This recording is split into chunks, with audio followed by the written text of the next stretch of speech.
Okay, guys, welcome to another Demento Mori. And on this edition of Down the Inferno We Go, I'm going to be discussing a little bit about internet occultism and also about some speculative kind of occultism, some speculative theories that I have about interactions with occultists online. And this is going to go within the territory of extreme skepticism for a lot of people because we're going to talk a little bit about some things that cannot be verified by hard science. And as you know, despite looking into occultism, I'm very heavily vested in hard sciences when I look in and examine these things. But these things are cannot really be verified by any kind of means of science. So I'm going to have you suspend a little bit of belief when it comes to some of this. So, if you're a beginner or a novice into occultism, such as I am personally myself, you'll stumble upon various different types of occultist. You'll stumble upon people that seem advanced. You'll stumble upon people that seem to be the type of folkloric type of occultist. You'll stumble upon people who read tarot, people who do astrology. You will stumble upon these various different people. So I'm just going to tell you firsthand, a lot of people find the occult to be something evil or something sinister. But I can assure you, occultism goes deep into antiquity. It's something that has been with us since the dawn of the first civilization and the first man, and the first time someone conceptualized sympathetic magic, started constructing myths together, started compiling various different rituals and initiations. It's really nothing to be scared of. But I can understand in today's world because the Western world itself has underwent the Enlightenment, and therefore a lot of us have severed our ties to our very ancient past. And really not just the West, but multitudes of people that have been subjected, I would say, to this type of cultural amnesia that's prevalent within people. So this is why I kind of cringe sometimes when I look around on the internet and I see these stories about Satanism. I see these stories about, oh, how the occult is like evil and sinister. Well, let's kind of isolate that word sinister itself. The word sinister, it just means left. It just means left-hand path or just left. It is from the Latin sinistra, which goes back to, I believe, ancient Rome, where a person would carry something into their side pocket. That's not the origin point of left-hand path. Left-hand path, as a ritualistic practice, I believe it goes back to India. That goes back to Vedic civilization, and probably deeper into the Harappa civilization in India itself. So that leaves us to our modern day world. So when you go on TikTok, when you peruse TikTok, when you go on Twitter, when you go on these various different places, you'll see a very confusing outlay of people offering occultic services. You'll find people reading tarot. You'll find people interpreting Kabbalah. You'll find people interpreting all kinds of divinatory type of practices online. And for the uninitiated and for people that are just starting out, this can be very confusing. And me, myself, I'm kind of in my initiatory phase. I'm sort of maturing a little bit in my kind of occultic path. Still stumbling, still falling, still trying to get to that Promethean fire. trying to steal that fire from Prometheus, trying to gain that ancient wisdom which was concealed and hidden away from, our ancestors, your ancestors, and various different people throughout the decades. I'm not going to necessarily finger the culprits. Oh, there we go. I'm not going to basically try to, isolate the culprits, which was responsible for this, only to say that they were responsible, whomever may be responsible, for kind of hiding and submerging a lot of this knowledge. So you have to think of this as sort of hidden knowledge. You have to consider this has been obfuscated by decades and decades and decades of kind of indoctrination. Because when you look at the ancient world, we see death as something that is a final type of destination. We see this as like a final stage in our various processes on this planet. But the ancients didn't see death as final. They didn't see the apocalypse as something that was final. They saw this as a sort of rebirth and rejuvenation into a kind of journey onto the other side. And this is something I learned really young looking at ancient Egypt. When I was a child, I wondered why the ancient Egyptians were so obsessed with death, and why death itself sort of is, in the Western world, a more somber process as opposed to in ancient Egypt. Funerals are a celebration. And that's largely probably due to Christianity, due to Abrahamic faiths, but I think there's probably something that goes along with like the Enlightenment, and also rationality started to become a part of the Western spiritual landscape. Now, I got to warn you, to a lot of the Christian viewers, if I have any, that I'm not going to, this is not necessarily a YouTube presentation for you. I'm not covering Christian eschatology at present. I'm looking more into how to learn more about to unlocking occult kind of channels.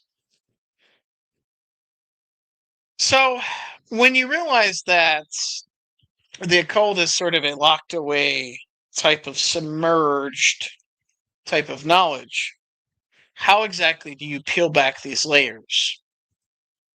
For a lot of people, and a lot of people foolishly online, I've noticed, will jump feet first into the left-hand path, because the left-hand path is the easiest, most accessible, and it's the most direct. It doesn't necessarily make it bad,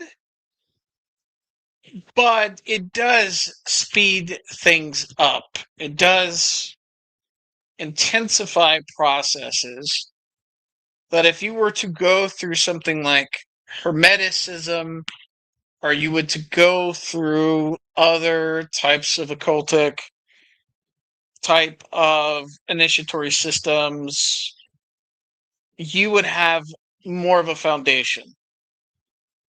So my speculation and my theory is that a lot of these people that you might see that jump directly into the left-hand path, this is not a journey I would say is for the meek. This is for somebody that is well-tuned, someone that is mentally strong. Because if you are not mentally strong, the left-hand path is going to tear you apart. It's going to make you insane. And this explains why a lot of people online that I've witnessed in various different discords, in various different Telegram channels, why I think they have went insane and they have developed dissociative disorders. They have developed mental paralysis. And most likely, I would say, in some cases, and I know people in the audience is not going to agree with this, but this is why I believe they have potentially been possessed by various different entities. Because you have to understand, just because the world says these things don't exist, doesn't mean they don't really exist. Because even if you believe in stuff like the Bible, even if you believe in stuff like Islam, even if you believe in stuff like Buddhism, there are various different enchanted worlds that we do not have access to, and they are all encoded even within these texts. And I would say pseudo apocryphal texts as well that are found within the Bible. So, what is your route if you want to explore the occult and you're kind of attention strapped and you sort of have a low time preference, you have a low sort of impulse control, and you even have low time, not just low time preference, but you have short attention span. I would not recommend people getting into the Niner stuff. Let's just say, killing haters with my nine. I wouldn't recommend going up the nine because the nine is not for people that are, first of all, it's probably people are, they would find it distasteful, some of the stuff that is found within the nine. They would also find it a little bit abominable. They would find it a little bit more intense than their taste. So what I recommend, and this is not the glamorous route for a lot of people, I recommend starting with the basics. Starting with foundational stuff. I would recommend for a lot of people, whatever your culture may be, whatever you're born into, be it Christian, be it Buddhist, be it Islamic, be it whatever kind of culture you're born into, whatever ethnicity you grew up in, I would recommend first finding something that is compatible with sort of what you're raised in. And this can be something basic if you can still find vestiges of this folk practices within America itself. Yes, that's correct. America itself still has lots of folk practices, lots of things that still exist within America despite the Christianization of America or various different stages that America's went through. There's still stuff there. It's still very rich. It's still very much untapped by a lot of people. I don't recommend New Age stuff because the New Age stuff doesn't appeal to me, and I doubt it would appeal to anybody that actually wants some meat to their occultism. Now, I must preface this with a warning. I am a neophyte in all of this. However, one thing that gives me sort of a cheat code over a lot of other people, and this doesn't make me superior in any way, is that I have studied various different cultures from around the world in an anthropological type of format. I've also had personal experiences while in college interacting with the Falain and with the people of Upper Egypt and the people and the poor Cairene Egyptians in Cairo. Because at once upon a time, yours truly wanted to be an anthropologist. And that was like one of my first passions. Something I accomplished in my former life. I wanted to be an anthropologist. And so I had a chance to go and travel to the Nile and live amongst the Falain. And it was like something that I will never forget.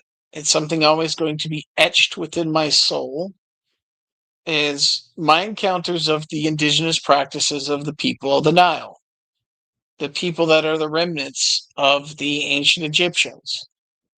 And I was very taken aback how much they had synchronized and how syncretic a lot of their practices were. And I was overly impressed by this. This really left an impression on me.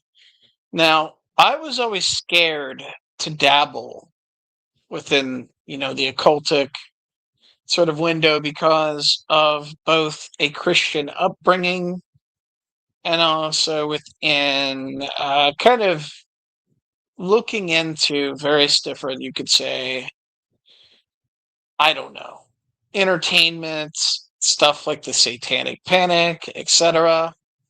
And that's not to say any of these things don't have validity, because the occult is sort of like a tool, it is a weapon, it is something that I do believe maybe even the elites might weld or utilize in their architecture and probably even within some of their practices. I haven't been able to confirm that, as I am not part of the elites, but it's something that I think a lot of people that are very powerful probably also practice, but I won't go overboard with that, because looking at Twitter, I can see a lot of people have really went on overdrive when it comes to a lot of these occultic conspiracy theories, but that's not what this stream is about.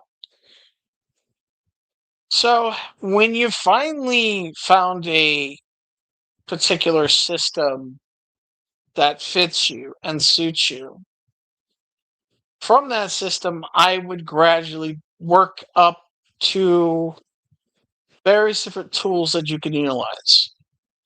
It's very important that if you want to communicate with this unseen world, is you're going to have to utilize divinatory tools. And that could be something basic as getting yourself an Arthur Waite tarot deck. That could be something as simple as looking at I Ching. And if you're into African traditions, you can look up the Odu Ifa, which is this 265, 64 divinatory system, which is kind of like the I Ching, but kind of different. You might not be able to access that because I think you have to be especially trained and initiated in those types of systems. Now, this stream is not meant to be the end all of all streams. This is not comprehensive in the slightest. This is just me trying to explore.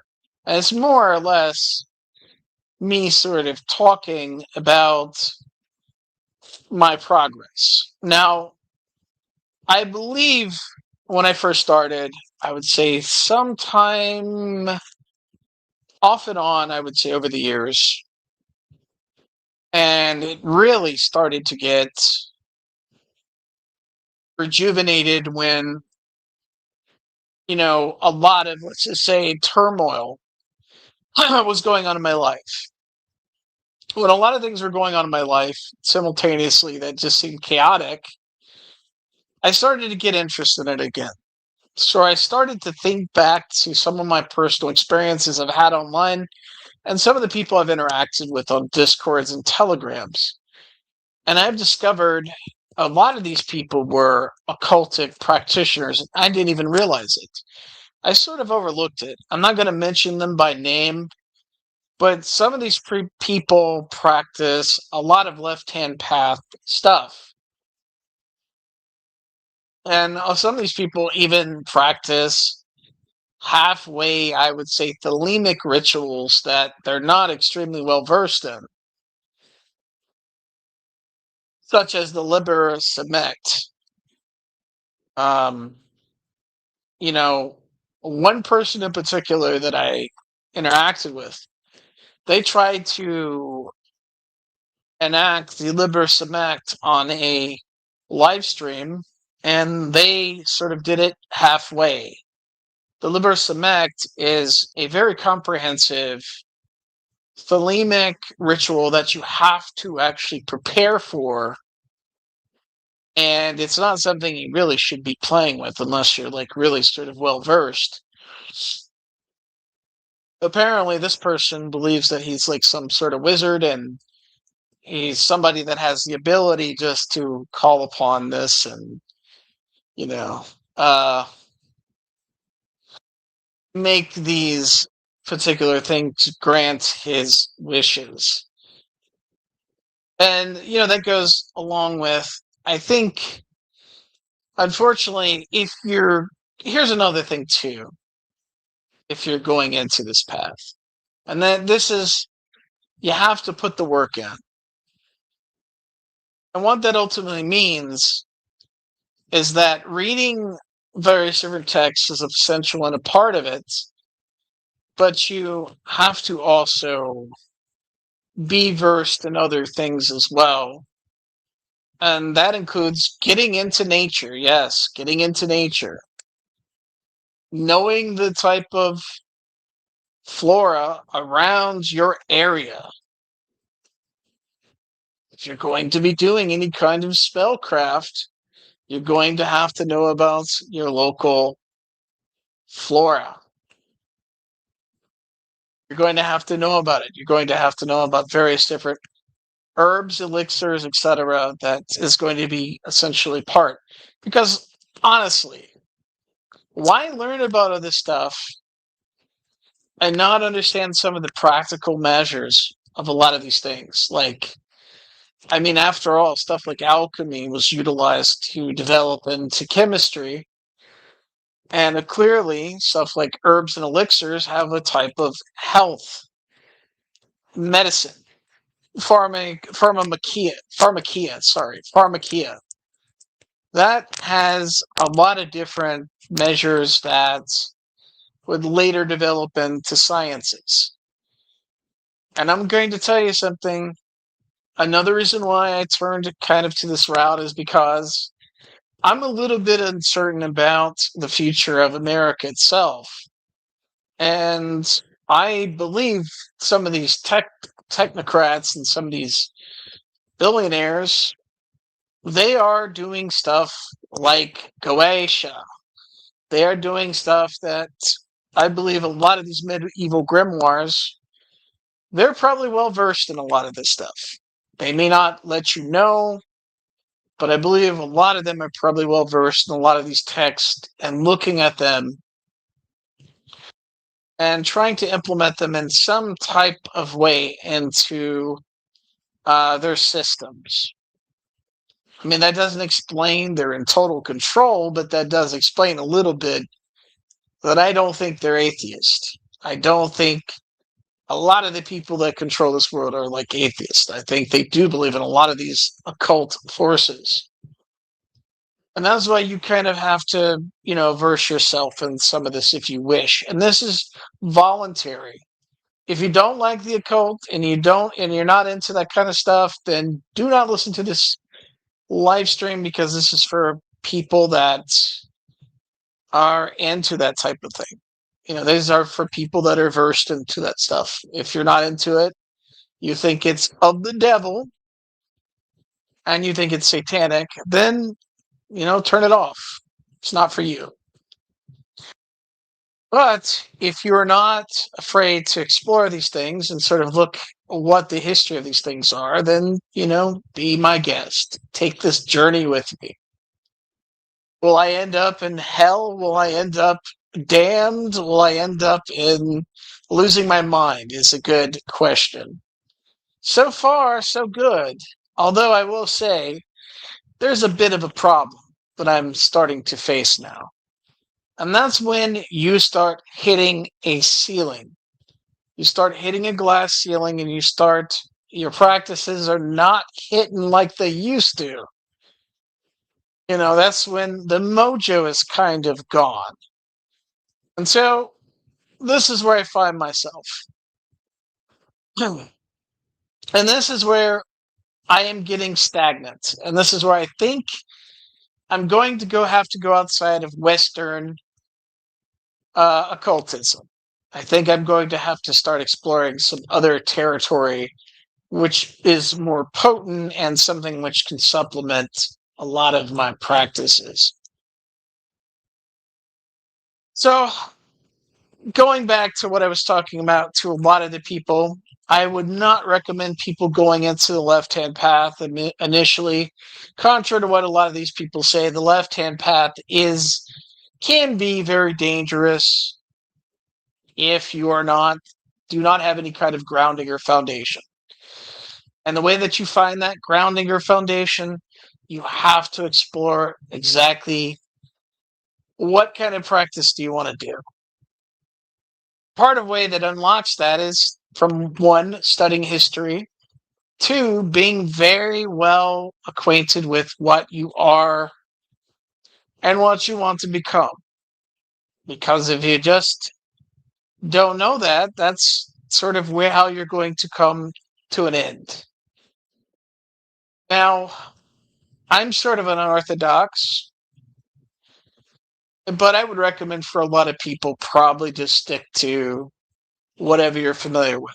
If you have to start with sort of just biblical folk magic, then start there.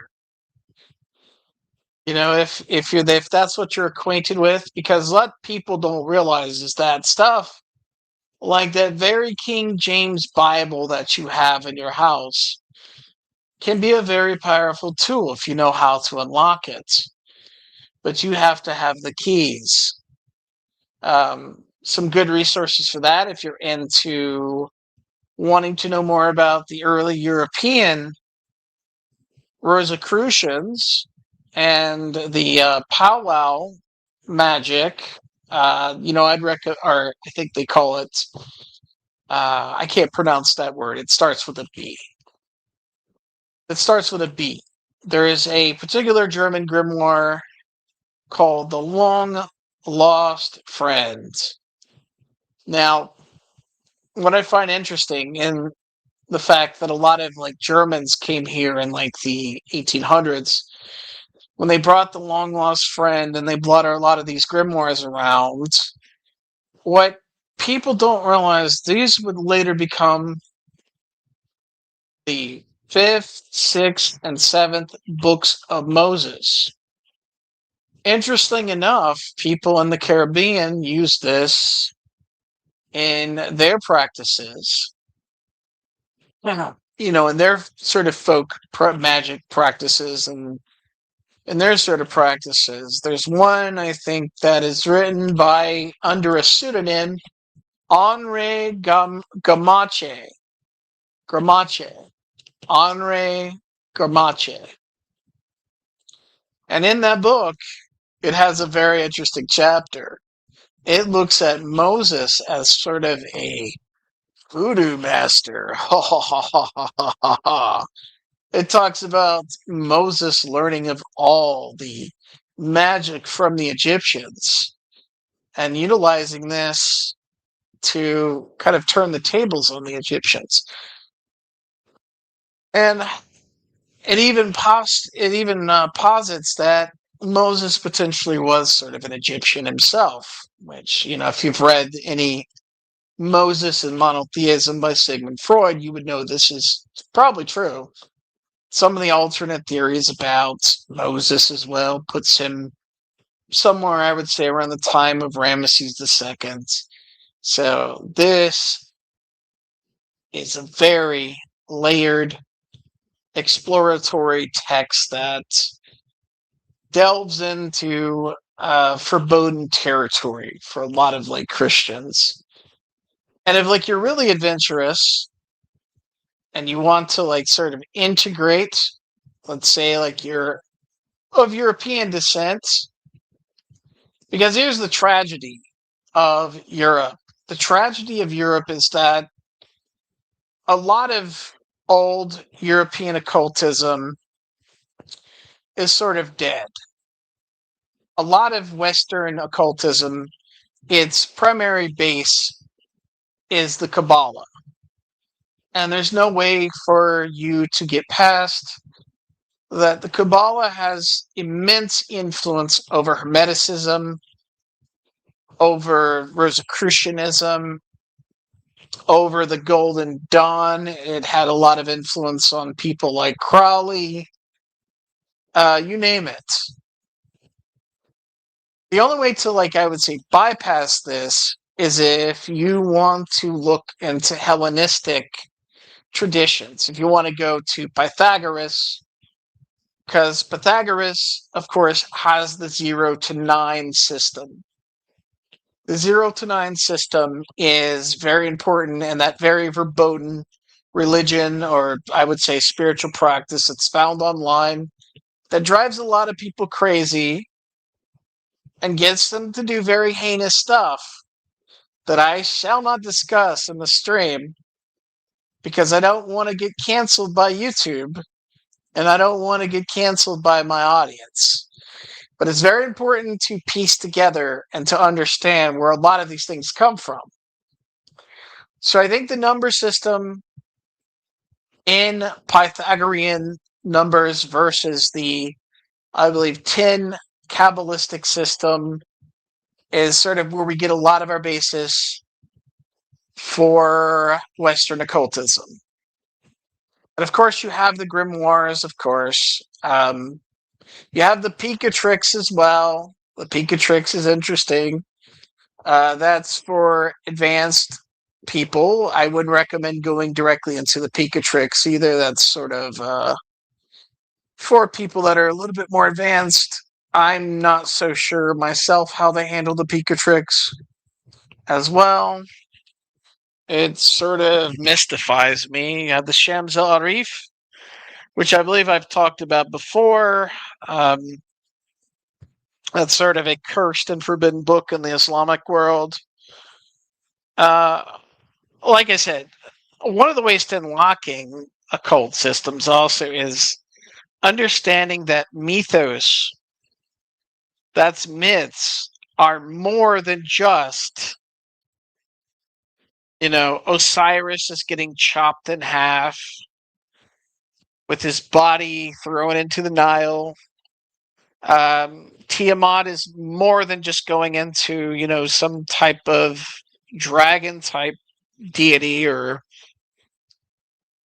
these are accounts of sort of natural nature cycles which have been integrated into occultic practices and sort of give you a little bit of praxis and a little bit of understanding. So you don't have to listen to some grifter out there that is going to just blow smoke, up your, where to your let's just say your to your underworld. You don't have to really listen to a lot of those people because you can sort of find a lot of this stuff already encoded within very ancient sort of practices. And going back to sort of Europe's pre-Christian history, because it is an interest of mine, if you're really nerdy and you're really into archaeology, you can kind of trace the path of the Indo-Europeans as it bifurcated into the Hellenistic world. It absorbed Chthonic elements, that's pre-Indo-European elements. So a lot of stuff like the Etruscans and the Italics and a lot of those other sort of groups that already pre-existed on the Mediterranean already had sort of practices. You go into Iran, you have the Zoroastrians. The Zoroastrians have sort of a splinter from the Vedic people. They absorb some of the deities from the Vedic people. Now, one thing that's interesting in the Zoroastrian religions is that Zoroastrian religions and the Yazidi as well. The Yazidi are another people that live within Syria, Turkey, parts of Iraq. They have sort of stuff that is primordial and goes back to the cyclical history that you see a lot of people talk about online, such as the Kali Yuga.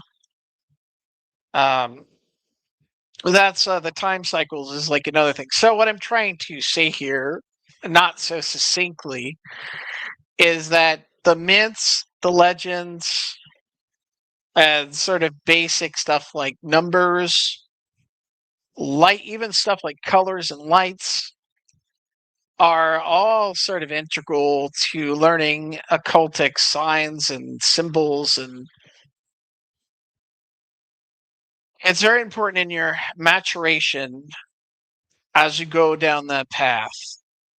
It's very important that you sort of get sort of hammered around these basics. And when I'm talking to you, the audience, I'm really talking to myself as well. I'm sort of giving myself an instruction as well in all of this, because that's like equally as important as well if you're like looking into these things and interested and express a type of interest in this. Because you know the occult is not just some weirdo online trying to summon Karanzan, trying to summon some type of apocalyptic, demise while they're cutting themselves and bleeding into sigils. It's not just that.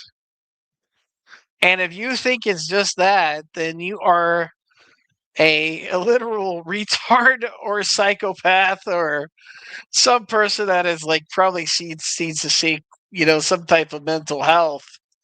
If you really think the occult is like people beating themselves or cutting themselves onto sigils or pictures of Mark Dutroux or like Elizabeth,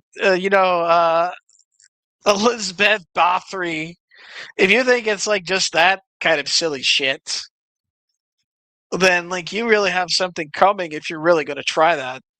Because I guarantee you, a lot of people who have tried that have probably ended up insane. And I do mean insane. So that's very important to know. So with the Hellenistic world, you have Pythagoras, you have the various different mystery schools. You get eventually the Neoplatonic people. You get Mithraism, that's the 7 sort of forms. Really, sort of the 9 spheres as well. You get that. You get like the travel of Mithras up like the various different planets.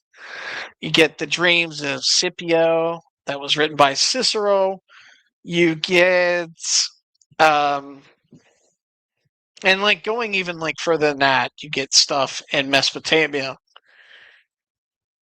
But yes, one of the key takeaways is if you're going to explore this is like explore something that you have some familiarity with, some cultural basis. I'm a little bit more adventurous than a lot of people, and it did scare me at first, but some of the more I would say almost borderline sort of darker, sort of dangerous type of systems don't scare me anymore. I did have an aversion to them, but I do not anymore have an aversion to them. And like I said, I am maturing, I am growing, but I am also falling and stumbling into, and hopefully not into the abyss. Hopefully not into the abyss to where I lose my mind. But I don't care because life is too short to not look into these things, to not explore them. And I'm just so, I would say I'm just so adventurous, I don't really care anymore. It's kind of like my path now to look into things that are extremely dangerous spiritually. And it's not really out of boredom. It's not out of a lust for power. That's another thing too. A lot of occultists online, I think I think that they think that the occult is going to give them some type of power. The problem with a lot of these people is they don't have the wherewithal to gain power in like the reality or the real world, or use their sort of own intuitive nature to glean insights. They think doing a bunch of magical incantations and, I don't know, praising Quran's on or like some type, Kali or something is going to unlock some type of inner dimension into themselves. It's not going, it doesn't work like that. First of all, a lot of these entities are like voluntary. If they don't like you, they'll destroy you. And they won't ask permission to destroy you. They'll literally envelop your entire existence and, like I said, make you go down a very void that where you will no longer exist, and you'll just go poof. So that's good to like recognize that.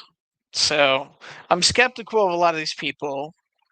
I think some of these people just need to stick to interpreting architecture and alchemy and probably like softcore hermeticism before they venture out into something that a bit more dangerous like LHP. But let me be honest also, a lot of LHP people are con artists. They're flim flam artists. They're people that know how to talk fast, sell snake oil, and convince you of, their invincibility. A lot of them also repackage stuff, sell it to people for exorbitant amounts of prices, make the grimoires look ancient, but it really is just aged sort of basic paper.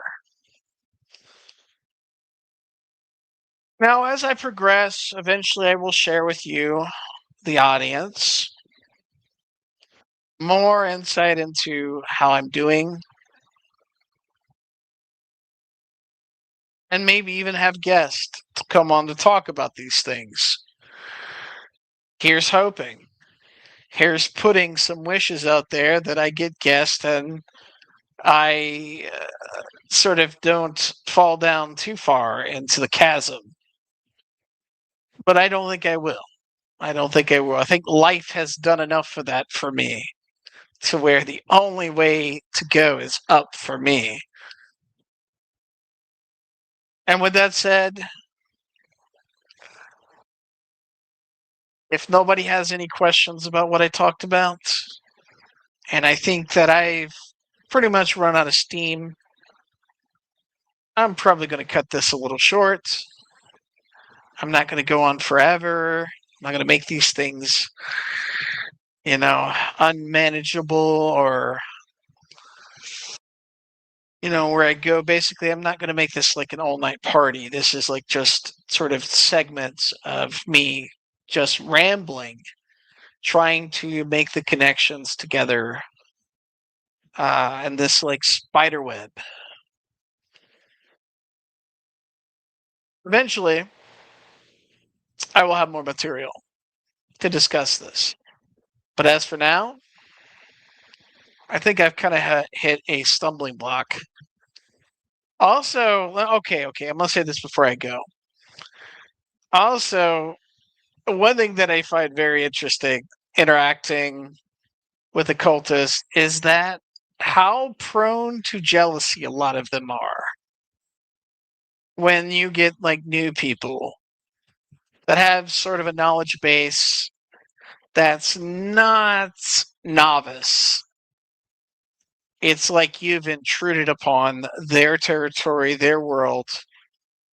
And so you have to have very good people skills when you sort of interact with some of these occultists online. Because if you bruise their ego, they will definitely be scorned. They will bring the wrath of God upon you, or at least they will claim they will. That remains to be seen. Here's another thing too. If you are into stuff like baneful magic, which that's another thing onto itself, baneful magic is another thing I don't recommend a lot of, you know, novices get into. That's another thing. Now, I'm pretty sure there's a lot of people out there that know how to execute and utilize baneful magic, and I won't underestimate their ability. But every single TikTok I have stumbled upon, I doubt a lot of those people really know what they're doing. It's not really, as someone that is, just starting out, I just have some skepticism about a lot of those people over there. And I don't know. I can't say for sure that I believe a lot of those people. Oh, yeah. I'd say for a lot of the other people that are like especially vested into looking into pre-Christian Europe, um, I'm not going to necessarily disparage Asatru or whatever, but I'm going to say largely it is a reconstructed spiritual practice. Um, quite unfortunately, here's like the unfortunate thing about the Norse and with a lot of like pre-Christian Europeans. Yes, they used the runes. Tacitus documented it, I believe, in his Germania. That the Norse were, or not the Norse, but the Germanics would toss runes to Tyr. One of the problems with this, however, is that a lot of stuff like the Eddas, Elder, and the Poetic Edda came from Sturluson, who was a Christian Icelandic cleric, and stuff like the Galdabrook is actually a grimoire that has its origin somewhere in the Mediterranean area, and it's a copy, possibly of like Saint Cyprian's grimoire or something. I think maybe a little bit older. So some of these things that people take at face value to be 100% pre-Christian European, a lot of it is reconstructed. So that's why if you're going to practice these things, you have to be a little bit creative in your practice. You're going to have to integrate, like a little bit of scholarly stuff, a little bit of interpretive stuff. You might have to even borrow some uh, stuff from sources that maybe you don't want to make this sort of a full, complete sort of spiritual occultic practice. Now, do the runes have value? Yes, they do. Can they be utilized as a divinatory tool? Yes, they can. Do they have like various different meanings? Yes. Do they have power? Yes, they do. Can you charge them? Can you cast them? Can you throw them and interpret them? Yes, you can. You could do all of that.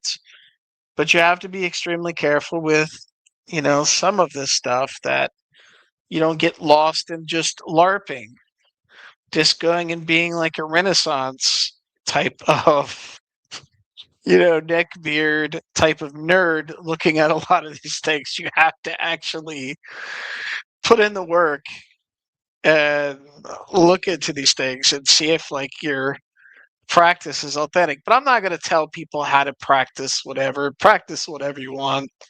I don't extremely care. I don't necessarily care what the hell you practice. The only thing I will say is that yes, there is an occultic war. Do the elites, do different political sects and various different people fight it? You better believe it. And this occult war was so important that, like, even like people during World War II on the Allied side, got people like Dion Fortune and others to fight this sort of war. So apparently, and even like the CIA looked into stuff like psychics and stuff like MK Often. They looked into the occult. as well. And so I wouldn't just scoff at it and say, oh, this is just a parlor trick. This is just flim flam nonsense. So even if it is nonsense, I at least want to tap into something that might give me an edge over my ops and people that wish me harm than to not know about it at all. That's the way you can look at it. That's the way I look at it. That's something you have to consider when looking into all this. Yes, I want definitely something that I can utilize to, make and shield me from my ops that do wish me harm. I won't basically say that I will not utilize this against my ops. I won't say that I won't utilize it against my ops. Because with all this knowledge does come a certain type of responsibility. You have to be responsible with the stuff or it can destroy you. That's why also a lot of the stuff that we have access to, it was hidden. It was hidden because it knew that your average sort of pleb out there would abuse it. And, stuff like it. And here's another misnomer and misconception. During the time of the medieval era in Europe, a lot of those priests that would condemn stuff like grimoires, they would go and convert to, Catholicism to have access to those grimoires, or they would go and become Dominican and various different monks to have access to those grimoires. Good old King James wrote a book on demonology. So, you have to consider that this is not just a farce and something which should be discounted. Let me see how long I've been going on. I think I'm going to cut this off now. See how long I've been going.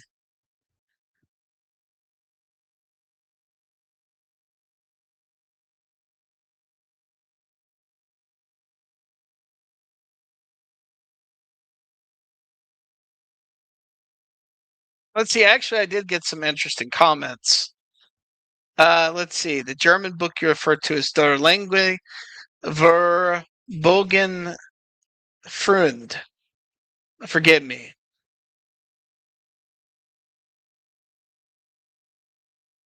Let's see.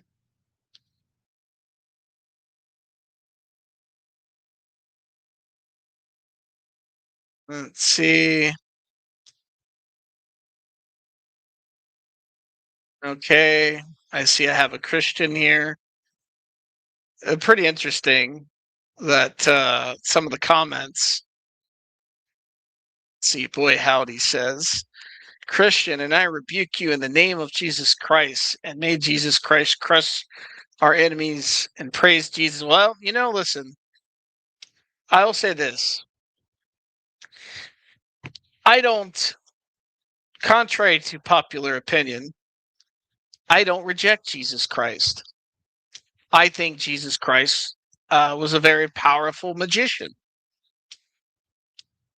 If you look at him that way. That's the way I look at him. That's the way I look at him. So I don't reject Jesus Christ. So you go ahead and be a Christian. I encourage you to be a Christian. And I still, love you nevertheless. Be a Christian. That's fine.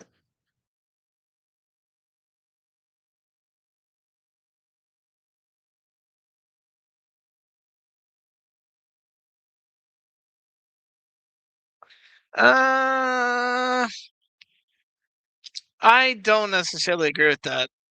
See, the problem is, and I'm not here to have any kind of biblical type of lecture. This is a lecture on the occult. I told you. This is not a Christian stream. This is a stream to talk about the occult. Something that I have an interest in exploring. But good luck to you. God bless you.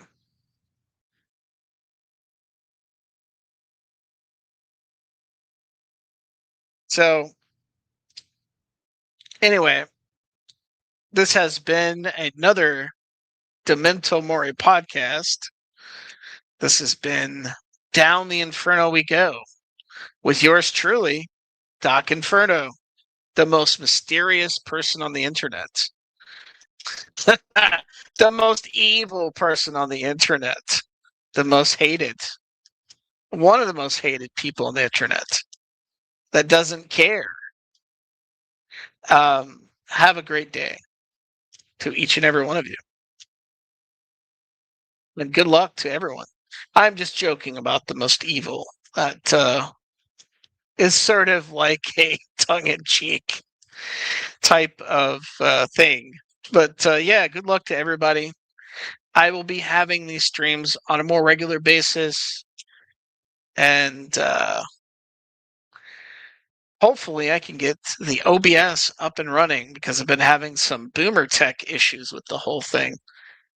So also, audience, if anybody out there happens to stumble upon this particular stream, I encourage you to comment, subscribe, look into the Demento Mori podcast, and even like suggest topics that you want me to talk about. It doesn't matter what they are. I will try to research them and explore them. So, with that said, be seeing you